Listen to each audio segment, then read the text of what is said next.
Eu gostaria então hoje, de aproveitar aí, nós temos uns 40 minutos mais ou menos, para termos um momento de estudo bíblico, e eu gostaria justamente de tratar da importância de nós interpretarmos a Bíblia com a própria Bíblia. Como fazer isso? Então eu queria usar aqui alguns exemplos práticos, tá? E que vão nos proteger até em relação, por exemplo, a questões de heresias, onde as pessoas tiram o texto do contexto e elas vão querer aplicar isso de uma forma errada, né? E eu vou começar com um exemplo bem simples, tá? Um exemplo bem simples. Então convido você a abrir a sua Bíblia na Epístola de Paulo aos Filipenses, capítulo 4, versículo 13. Começando com esse exemplo bem simples. Logo em seguida a gente vai para um exemplo polêmico de uma passagem que tem várias interpretações e, pela misericórdia do Senhor, examinando o contexto, a gente chega a uma conclusão que a própria Bíblia nos leva. Nesse caso aqui, o versículo é o 13 de Filipenses capítulo 4, que é um versículo que inclusive vocês já devem ter visto ele estampado em adesivos, em camisetas. Posso todas as coisas em Cristo que me fortalece. Eu estou usando a versão Almeida Corrigida Fiel. Na versão Almeida Revista e Atualizada, posso todas as coisas naquele que me fortalece.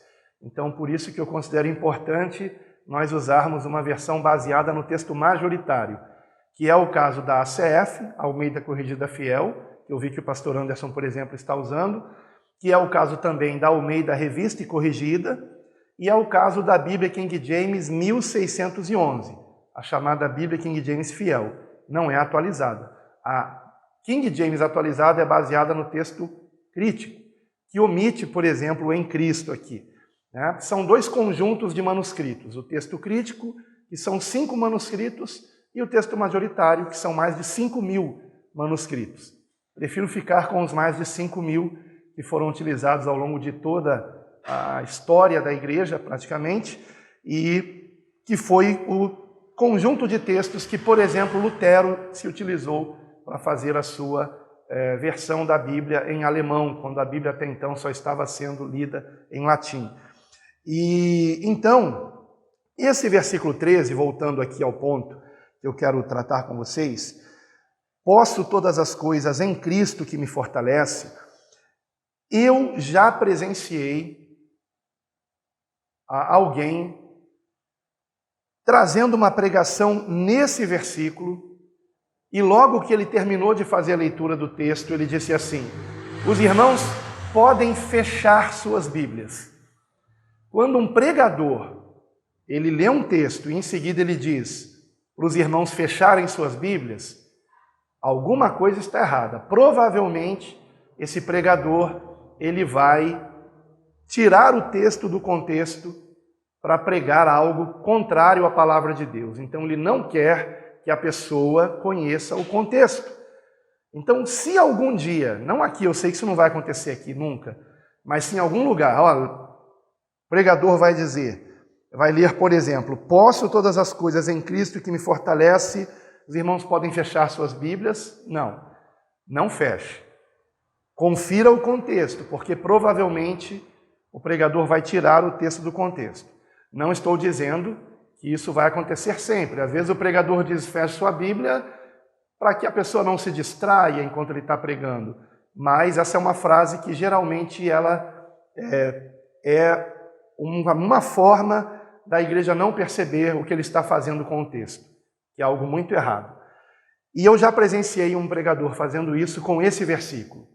Ele leu o versículo com a igreja e em seguida pediu à igreja para fechar a Bíblia e começou a dizer, irmãos, vocês ouviram bem o que disse o texto? Posso todas as coisas. Então não há nada que você não possa. Você pode ter o carro zero. Você pode ter a casa própria. Você pode ter uma vida melhor. É o que a palavra está dizendo. Mas não é isso que a palavra está dizendo, irmãos. Não é isso. Porque essa frase, posso todas as coisas em Cristo que me fortalece, está dentro de um contexto. E que contexto é esse? Vejamos o versículo 10 em diante. Eu estou agora lendo o contexto imediato, né, que é o que primeiramente nós temos que fazer em relação a um texto bíblico. Então, Filipenses 4:10, onde Paulo diz assim: Ora, muito me regozijei no Senhor, por finalmente reviver a vossa lembrança de mim, pois já vos tinhais lembrado, mas não tinhais tido oportunidade. Aqui Paulo está falando que ele se alegrava porque os irmãos tinham se lembrado de ofertar no ministério dele, ministério que ele estava desempenhando de formar congregações, ensinar a palavra, pregar o evangelho, viajando de cidade em cidade. E aí ele acrescenta, versículo 11, não digo isto como por necessidade, porque já aprendi a contentar-me com o que tenho. Ou seja, Paulo está dizendo, não que eu tivesse necessidade disso, porque eu já aprendi a estar contente em qualquer situação. E aí ele acrescenta, versículo 12, sei estar abatido e sei também ter abundância. Em toda maneira e em todas as coisas estou instruído, tanto a ter fartura como a ter fome, tanto a ter abundância como a padecer necessidade, posso todas as coisas em Cristo que me fortalece, todavia fizestes bem em tomar parte na minha aflição. Paulo reconhece que estava passando um momento de necessidade, agradece os irmãos de Filipos por terem enviado uma oferta para ele, e mais ele acrescenta que ainda que aquela oferta não tivesse sido enviada, que ele estaria bem, porque ele aprendeu a se contentar em toda e qualquer situação, inclusive a ter fome, diz o versículo 12. Então vejam como o posso todas as coisas não tem nada a ver com posso conquistar, tem a ver com posso suportar.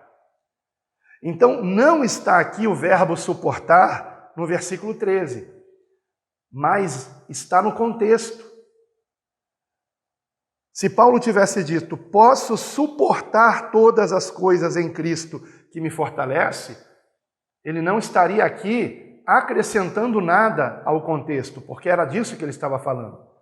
Mas se Paulo dissesse, posso conquistar todas as coisas em Cristo que me fortalece, seria uma frase completamente sem sentido dentro do contexto da situação que ele relatava aqui. Então, é muito importante nós termos esse cuidado de que a Bíblia, com a Bíblia, se interpreta. Por isso que o primeiro princípio do nosso ministério, para que sejamos realmente uma igreja bíblica, é esse. Ensinamos a Bíblia pela própria Bíblia. Então, o que Paulo quis dizer aqui? Que eu posso conquistar todas as coisas? Não, não é isso que ele disse.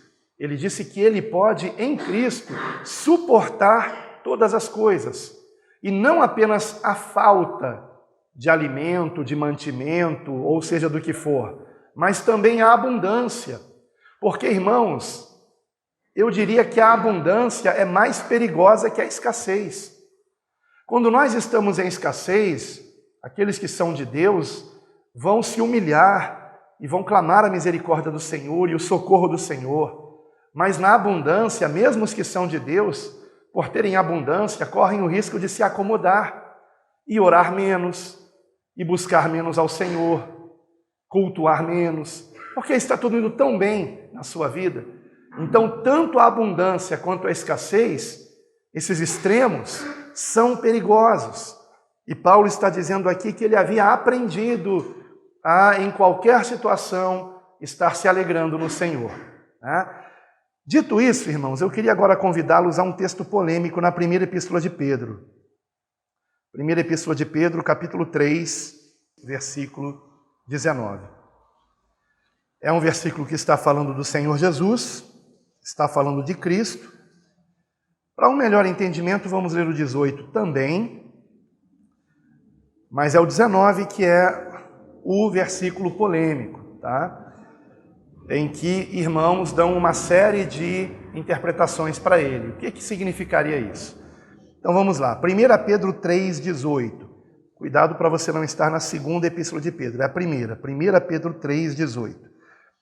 Porque também Cristo padeceu uma vez pelos pecados, o justo pelos injustos, para levar-nos a Deus, mortificado na verdade na carne, mas vivificado pelo Espírito, no qual também foi e pregou aos espíritos em prisão.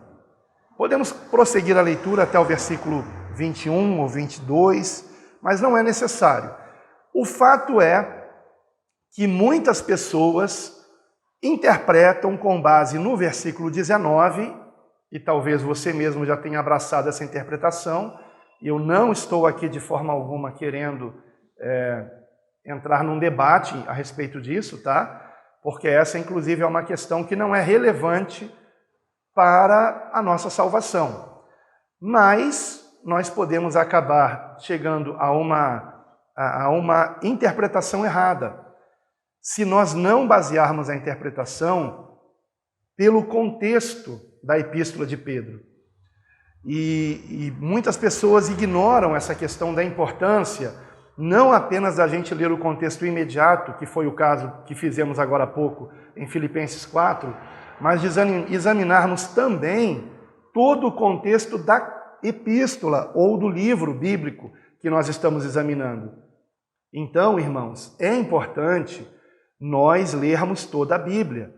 E quando nós estamos examinando um versículo dentro de um determinado livro da Bíblia, esse livro da Bíblia, nós precisamos ter uma atenção maior para entendermos o que aquele versículo está dizendo dentro do contexto daquela epístola ou do livro que nós estamos examinando. Pode ser um evangelho, pode ser uma epístola, como é o caso aqui da epístola de Pedro, pode ser o livro do Apocalipse, pode ser um livro no Antigo Testamento, pode ser o livro de Atos, né? Então, seja qual for o livro, primeiramente, eu vou ver o contexto imediato. No contexto imediato, eu encontro explicação para o que está sendo dito aqui? Então vamos lá. Qual é a problemática do versículo 19? É dito que, no qual também foi quem? Aí o versículo 18 está dizendo que é Cristo, versículo 18. Porque também Cristo padeceu uma vez pelos pecados, o justo pelos injustos, para levar-nos a Deus, mortificado na verdade na carne, mas vivificado pelo Espírito, no qual também foi e pregou aos espíritos em prisão. Então, qual é a primeira interpretação que as pessoas costumam dar para isso?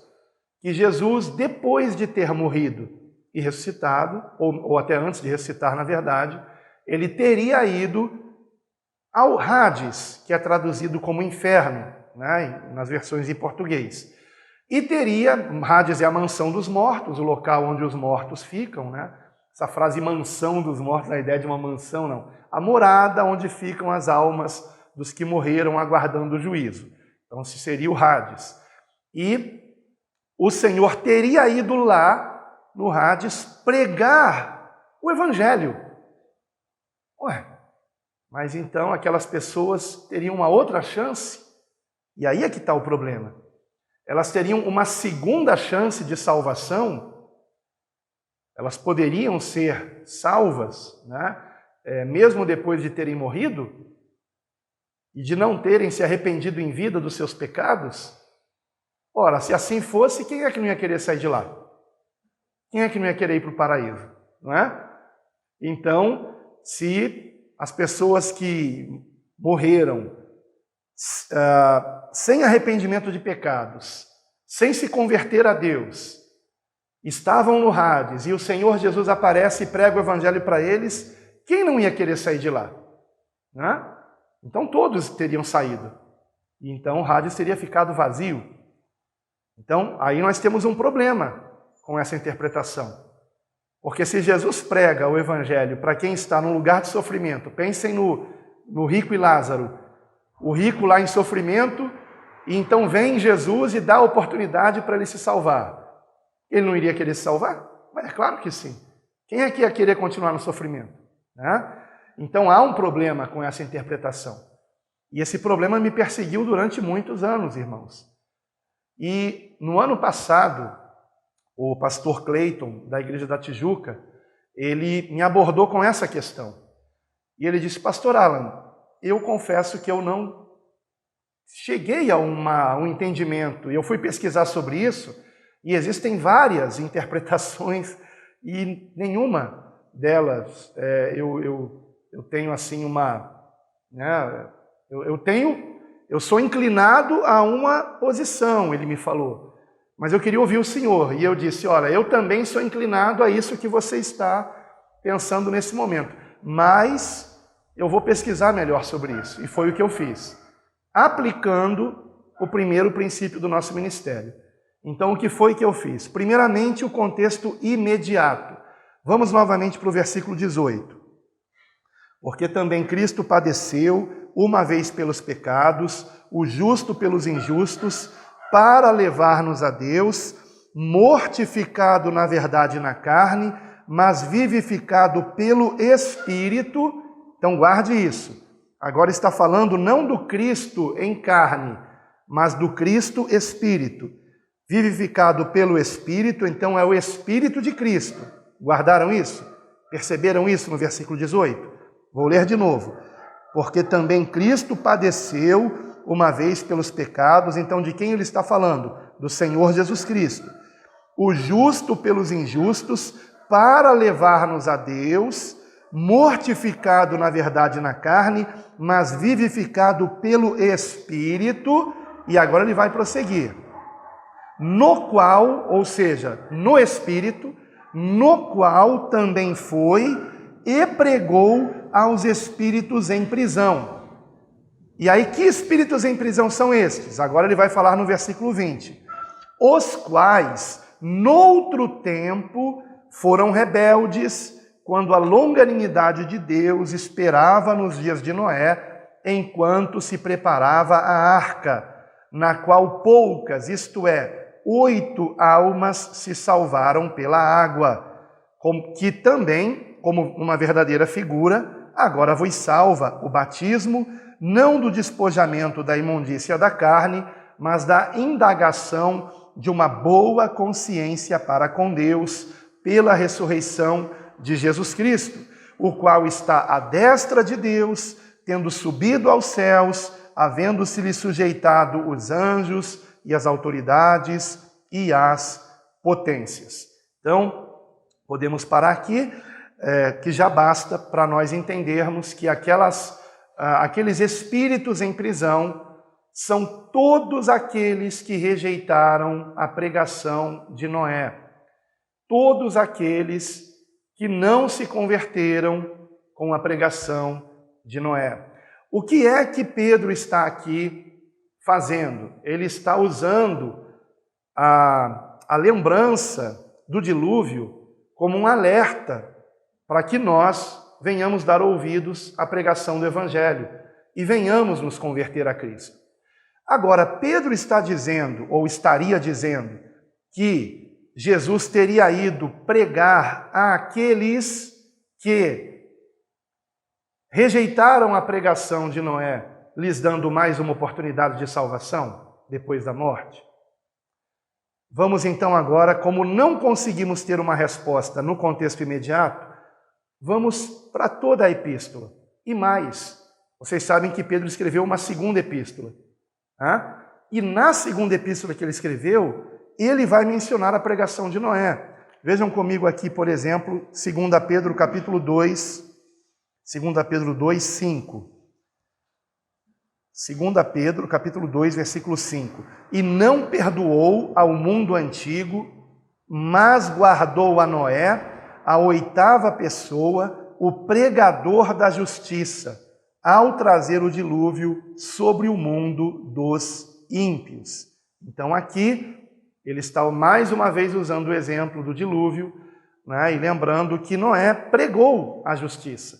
Noé, a oitava pessoa, na verdade essa pessoa não tem no original em grego, é só o oitavo que depois de Adão, né? O oitavo na linhagem de Adão, o pregador da justiça. Então Noé pregou o arrependimento de pecados, pregou a fé em Deus, e no entanto a sua pregação foi rejeitada, né? E todos ali foram destruídos.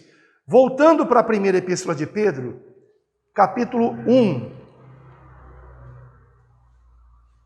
versículo de número 9, que diz assim: alcançando o fim da vossa fé, a salvação das vossas almas, da qual salvação inquiriram e trataram diligentemente os profetas que profetizaram da graça que vos foi dada, indagando que tempo ou que ocasião de tempo o Espírito de Cristo que estava neles indicava anteriormente, testificando os sofrimentos que a Cristo haviam de vir e a glória que se lhes havia de seguir. Se você costuma sublinhar a sua Bíblia, tá? Se você tem esse hábito como eu tenho, eu queria aqui sugerir que você sublinhasse no versículo 11 a frase que estava neles. Vejam que Pedro, ele reconhece que o Espírito Santo de Deus estava atuando nos profetas.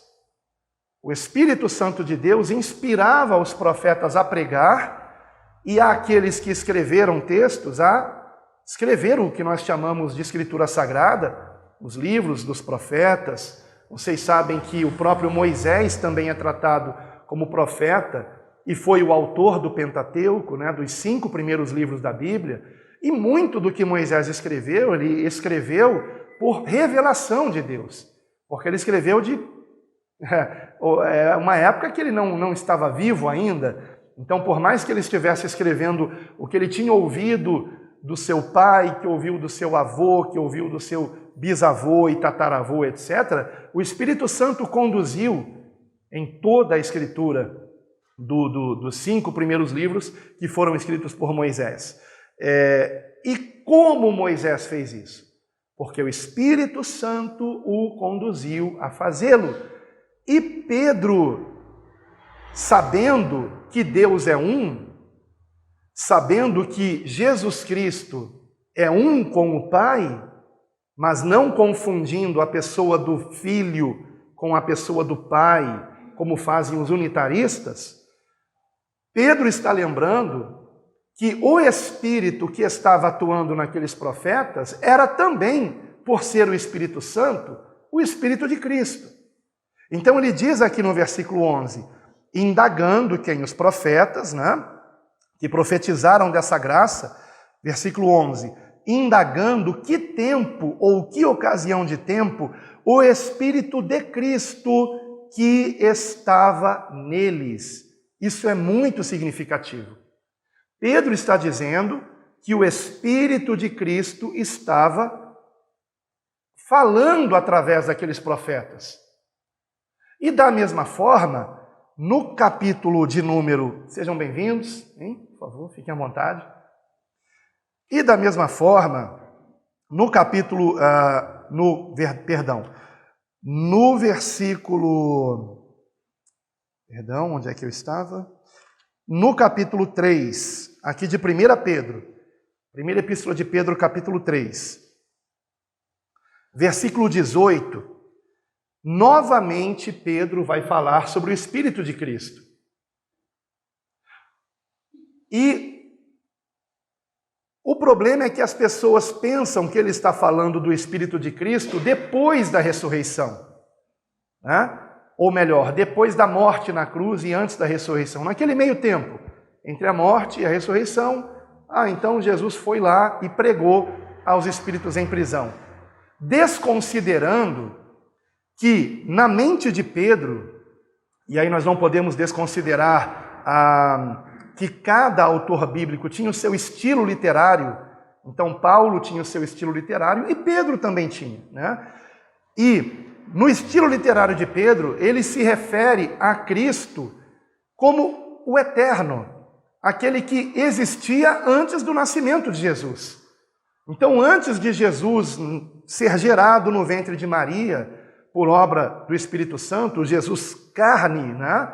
O Jesus homem, o Cristo era pré-existente. Ele já existia. Ele mencionou esse Cristo pré-existente no primeiro capítulo, como acabamos de ver, no versículo 11, falando que o Espírito de Cristo estava nos profetas. E aqui, novamente, no versículo 18, ele vai se reportar ao Espírito de Cristo. Ele não está mais falando do Jesus homem, porque ele fala que esse Jesus homem ele foi mortificado, na verdade, na carne, mas vivificado pelo Espírito, no qual também foi,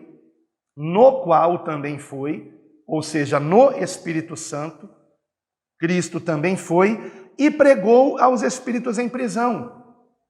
Mas quando que ele fez isso? Versículo 20. Os quais noutro tempo foram rebeldes, quando a longanimidade de Deus esperava nos dias de Noé. Ou seja, o Espírito de Cristo pregou o arrependimento de pecados através de Noé. Então ele não está falando que depois daquelas pessoas morrerem, Jesus pregou para elas. Pedro está dizendo que aquelas pessoas que morreram no dilúvio não morreram injustamente. Ouviram a pregação, tiveram oportunidade de se arrepender.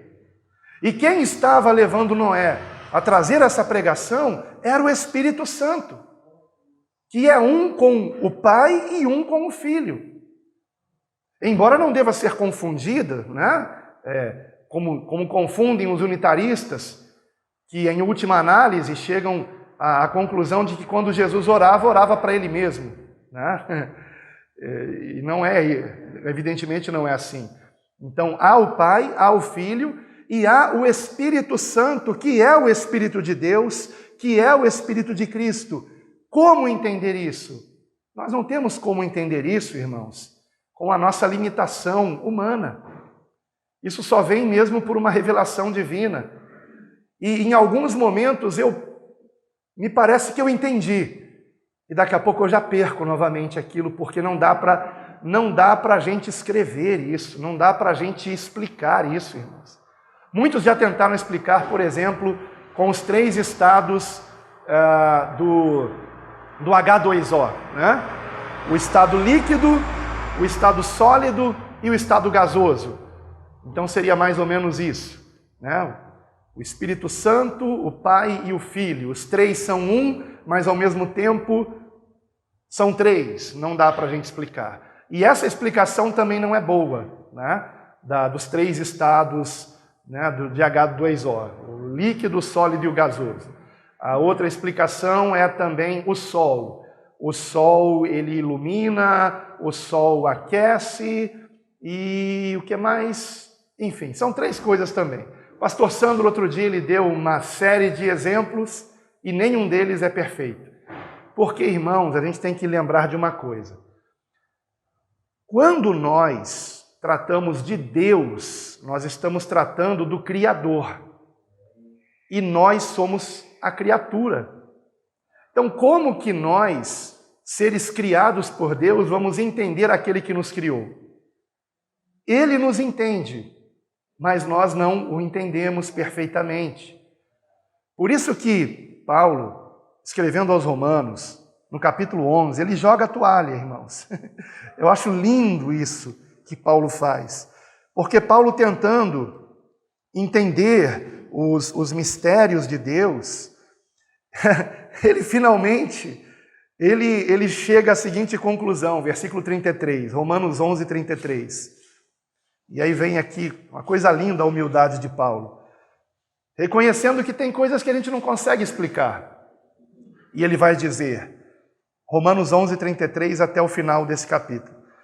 Ó profundidade das riquezas, tanto da sabedoria como do conhecimento de Deus, quão insondáveis são os seus juízos e quão inescrutáveis os seus caminhos. Vocês prestaram atenção nessas duas palavras? Insondáveis e inescrutáveis. Nós, seres humanos limitados, não conseguimos alcançar a profundidade das riquezas e da sabedoria e do conhecimento de Deus. Então vou ler novamente aqui o versículo 33. Ó profundidade das riquezas, tanto da sabedoria como do conhecimento de Deus. Quão insondáveis são os seus juízos e quão inescrutáveis os seus caminhos. Porque quem compreendeu a mente do Senhor? Ou quem foi o seu conselheiro? Ou quem lhe deu primeiro a ele para que ele seja recompensado? Porque dele e por ele e para ele são todas as coisas. Glória, pois, a ele eternamente. Amém. Então, queridos irmãos, quando se trata de Deus, a gente tem que ter muita humildade e não irmos além do que está escrito. Até aqui eu posso chegar. Além disso, eu já estarei indo por um caminho perigoso que pode acabar em heresia. Esse é o problema das seitas. Todas as seitas não aceitam, ficou engraçada essa frase, né? As seitas não aceitam, não aceitam a questão do Pai, do Filho e do Espírito Santo. Por que não aceitam? Porque não tem como se compreender. Então, se não tem como se compreender, o que eles fazem? Tentam encontrar uma explicação lógica, humana, racional. E aí, por exemplo, os testemunhos de Jeová negam que Jesus Cristo seja Deus. Mas a palavra nos mostra que Ele é Deus. O próprio Senhor Jesus, nós não precisamos nem estar apenas no Evangelho de João, onde Jesus claramente afirma ser Deus, porque também em Mateus, Marcos e Lucas, nós encontramos afirmações de Jesus que só Deus poderia fazer. Por exemplo, estarei convosco todos os dias até a consumação dos séculos. Só Deus pode estar com todos nós ao mesmo tempo. Se Jesus não fosse Deus, ele não poderia, né? Outra afirmação: se alguém amar mais o pai, ou a mãe, ou o filho, ou a filha do que a mim, não é digno de mim. Só Deus pode fazer tal afirmação. Só Deus merece ser amado mais do que qualquer ser humano. Mais do que o meu filho, mais do que meus pais, mais do que minha esposa. Estão entendendo? Então, para alguém requerer amor de uma forma tão grandiosa, só pode ser Deus. Porque se não for Deus, ele de fato merecia ser apedrejado. Porque seria uma pessoa petulante, uma pessoa cheia de si, se achando alguma coisa, né? Ó, vocês têm que me amar. Não, só Deus, irmãos, para ser amado dessa maneira. E isso está também nos evangelhos sinóticos. Ou seja, como os testemunhos de Jeová não aceitam a ideia, estou dando só um exemplo, de que Jesus Cristo é Deus também, lá em João, no capítulo 1, o verbo estava com Deus, o verbo era Deus, eles vão colocar esse Deus com D minúsculo. E vão dizer que Jesus era um Deus menor. Ora, mas aí eles estão sendo politeístas. Só existe um Deus.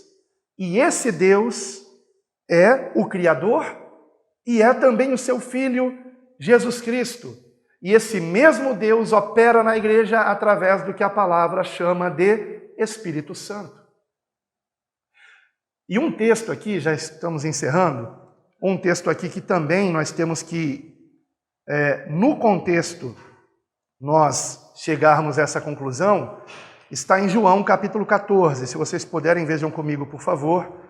É o meu texto predileto para nós meditarmos a respeito do mistério que é Pai, Filho e Espírito Santo. Os três são um, mas ao mesmo tempo são três. Porque cada um deles tem ofícios distintos. Por exemplo, o Espírito Santo, qual é a tarefa, a missão do Espírito Santo: nos conduzir a Cristo, nos conduzir a Jesus. Por isso que aquele livro de Benihim, Bom Dia, Espírito Santo, é um livro problemático. Porque aquele livro, ele dá a entender que o Espírito Santo seria um fim em si mesmo, quando na verdade não é. O Espírito Santo, ele se move na igreja para nos conduzir ao caminho, que é Jesus, à porta da salvação, que é Jesus. Ele nos convence do pecado, como diz em João, da justiça e do juízo. Ele nos convence, o que não significa que ele nos obrigue a nos arrependermos. Então todos são indesculpáveis, porque quem ouve uma pregação realmente bíblica de alguém sendo usado pelo Espírito Santo, que Pedro chama de Espírito de Cristo, que operava nos profetas e continua operando através de nós, quem ouve uma pregação de alguém que está pregando a palavra sem distorção, sendo usada pelo Espírito Santo, e ouve e endurece o coração, é indesculpável. No dia do juízo não poderá dizer que não foi convencido. Ele foi convencido dos seus pecados, mas ele endureceu o coração. Então ninguém é condenado injustamente. Deus não fez ninguém nascer salvo ou perdido. A própria pessoa é que endurece o seu coração. E aqui em João capítulo 14, se você prestar bastante atenção, você verá aqui o Pai, o Filho e o Espírito Santo. João 14, a partir do versículo 15, por favor. João 14, a partir do versículo 15. Se me amais, guardai os meus mandamentos, e eu rogarei ao Pai, então vejam que ele está falando do Pai, e ele vos dará outro Consolador, que vocês sabem, no versículo 26, ele vai dizer o nome, mas aquele Consolador, o Espírito Santo, então o Pai dará o Espírito Santo. E Jesus chama o Espírito Santo de outro. Como que os unitaristas vão explicar isso aqui? Porque os unitaristas dizem que é um só Deus, que às vezes é o Pai, às vezes é o Filho, às vezes é o Espírito Santo. Mas não é isso que a palavra diz. Ou seja, quando alguém não entende esse mistério e tenta explicar com a lógica, cai na heresia. Os Testemunhas de Jeová, como o Espírito Santo também é chamado de Deus, e eles têm que negar, né, que seja Deus, eles vão dizer que o Espírito Santo é uma força ativa e comparam a energia elétrica. Ora, energia elétrica fala? Energia elétrica se entristece? A palavra diz, não entristeçais o Espírito Santo de Deus, por exemplo. A palavra mostra o Espírito Santo de Deus falando, dando direcionamento, né? Então, nos ensinando. Então não é uma energia, é uma pessoa. Ah, então é Deus? Sim, é Deus. Mas Deus, ele atua como Pai, como Filho e como Espírito Santo. Mas não uma vez de cada vez, porque eles dizem que Deus deixou o trono e nasceu como Filho, né? E Deus estava aqui na pessoa do Filho, e não havia mais o Pai no trono, e quando Jesus orava, então orava para si mesmo. Não, isso é uma heresia. Então, temos que tomar cuidado com isso. Ah, mas eu não consigo entender como que são três e ao mesmo tempo são um. Aí é que está a questão. Temos que ter a humildade que Paulo teve, que acabamos de ler aqui. Há coisas que são inescrutáveis, que são insondáveis, que nós não vamos conseguir entender. Como ontem, quando nós estávamos conversando, o irmão Almir citou que às vezes parecia que algumas pessoas realmente nunca iriam se converter, né? Porque a gente prega e a pessoa não. Mas não é que essa pessoa nasceu predestinada para a perdição e alguém predestinado para a salvação. Agora, como entender isso? Irmãos, eu penso que aí entra a questão das nossas orações. Nós temos que orar pelos perdidos, porque a palavra diz que o Deus desse século cegou o entendimento deles para que não lhes resplandeça a glória de Deus em Cristo, para que eles não entendam o Evangelho. Então nós temos que orar pelas pessoas que estão com o coração endurecido e orar e jejuar por elas, para que elas venham ter esse entendimento, porque há uma batalha espiritual. Então a questão é muito mais profunda do que a gente possa compreender. Pregar o Evangelho é necessário, mas tão importante quanto pregar a palavra é orarmos antes da pregação para que o Espírito Santo de Deus nos use, para que aquele coração esteja preparado para receber a poderosa semente da palavra. Há uma batalha espiritual acontecendo, irmãos. Há uma batalha espiritual. E por isso é tão importante orarmos pela conversão dos perdidos e para que o Senhor nos use, para que essas pessoas venham de fato despertar. Então vamos fazer essa leitura aqui. E com isso nós encerramos essa parte da escola bíblica. Se me amais, lendo novamente o versículo 15, João 14, 15. Se me amais, guardai os meus mandamentos, e eu rogarei ao Pai, e ele vos dará outro Consolador, para que fique convosco para sempre. Então, prestem atenção. Quem vai ficar conosco para sempre? O Consolador. Que no versículo 26 será dito que é o Espírito Santo. E que no versículo 26 também é dito que ele nos ensinará todas as coisas e nos fará lembrar do que Jesus ensinou. Então, versículo 16, voltando para o 16. Eu rogarei ao Pai e ele vos dará outro Consolador para que fique convosco para sempre. Guardem isso. Então ele está dizendo que o Espírito Santo de Deus ficará conosco para sempre e chamou o Espírito Santo de Deus de outro. Não disse que é ele mesmo, disse que é outro. Versículo 17.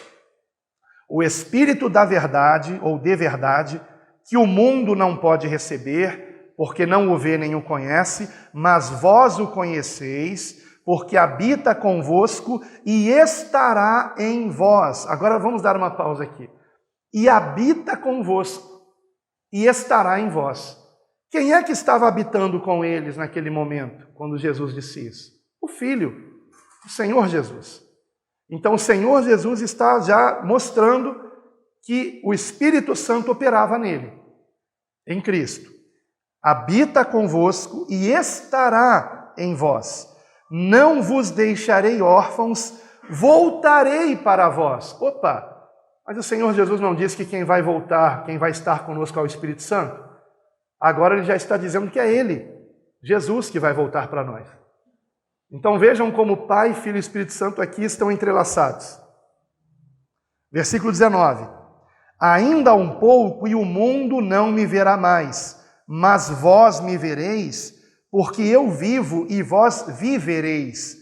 Naquele dia conhecereis que estou em meu Pai, olha aí, estou em meu Pai, e vós em mim, e eu em vós.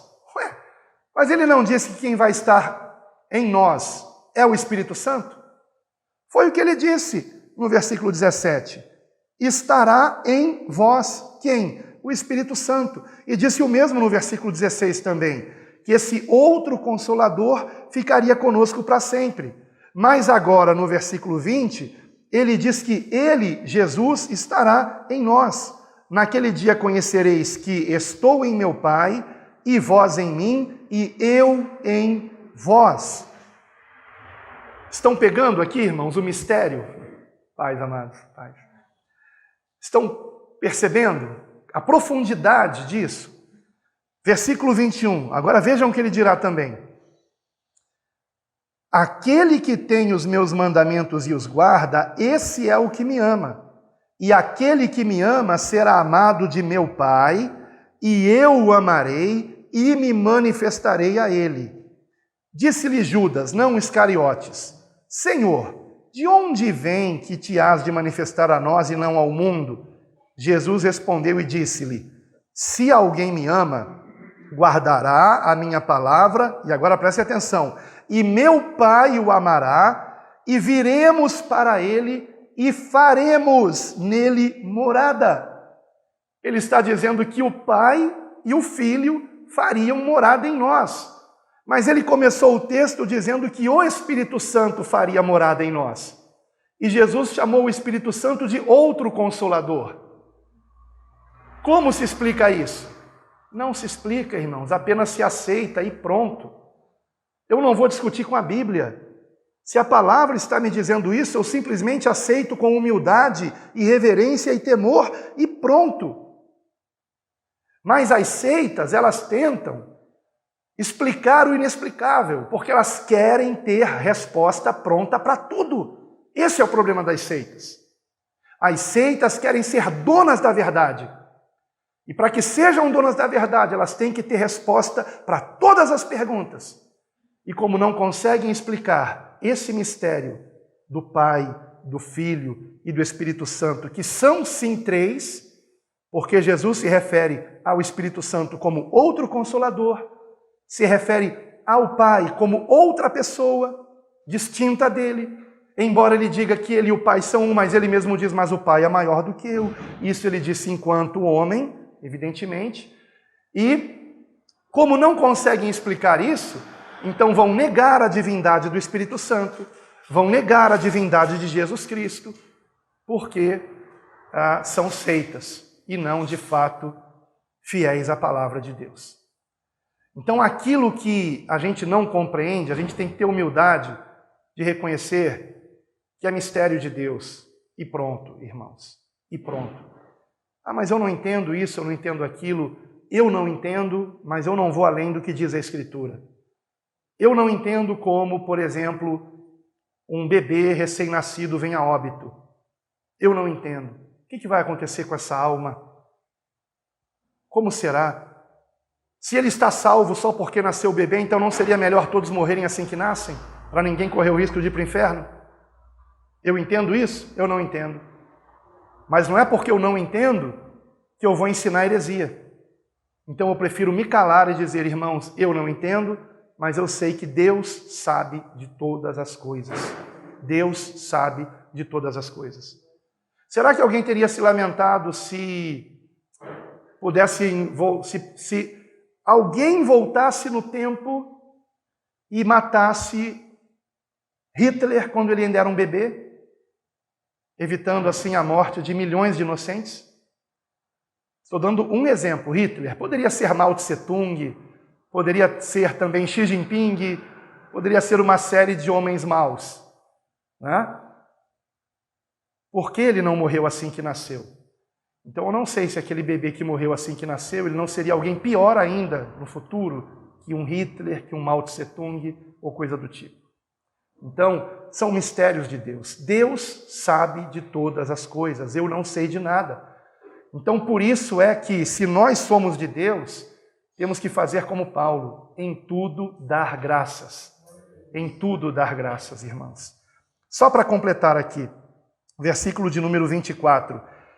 Vocês pegaram aqui, né, irmãos, que no versículo 23, Jesus está dizendo que o Pai e o Filho farão morada em nós.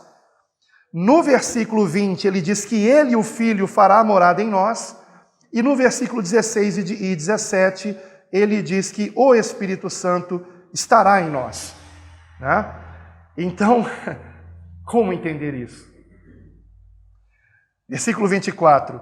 Quem não me ama não guarda as minhas palavras. Ora, a palavra que ouvistes não é minha, mas do Pai que me enviou. Tenho-vos dito isto estando convosco. Mas aquele Consolador, o Espírito Santo, que o Pai enviará em meu nome, esse vos ensinará todas as coisas e vos fará lembrar de tudo quanto vos tenho dito. Aleluia. E foi o que eu disse. O papel do Espírito Santo é nos conduzir a Cristo, nos conduzir a Jesus. Bem, alguma pergunta, algum comentário? Porque estamos encerrando a escola bíblica. Em seguida vamos orar e louvar o Senhor.